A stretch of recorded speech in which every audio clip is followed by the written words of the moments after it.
సంగారెడ్డి జిల్లా ఝరాసంగం మండలం బర్దిపూర్ దత్తగిరి మహారాజ్ ఆశ్రమంలో బుధవారం విశ్వశాంతి ధర్మ పరిరక్షణ కోసం నిర్వహిస్తున్న మృత్యుంజయ లక్ష జతయజ్ఞం భక్తి శ్రద్ధలతో నిర్వహించారు.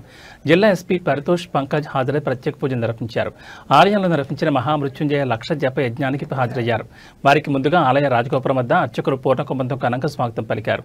జ్యోతిర్లింగాలకు అభిషేకం, శ్రీ దత్తాత్రేయ స్వామివారిని దర్శించుకుని మంగళహారతి నిర్వహించి మొక్కులు చెల్లించుకున్నారు. వారికి ఆశ్రమ పీఠాధిపతులు అవధూతగిరి మహారాజ్, సిద్ధేశ్వరానందగిరి మహారాజ్ ఘనంగా నుంచి తీర్థ ప్రసాదాలు అందజేశారు. ఉదయం మృత్యుంజయ మహాయజ్ఞం, మధ్యాహ్నం పూర్ణాహుతితో ముగిసింది.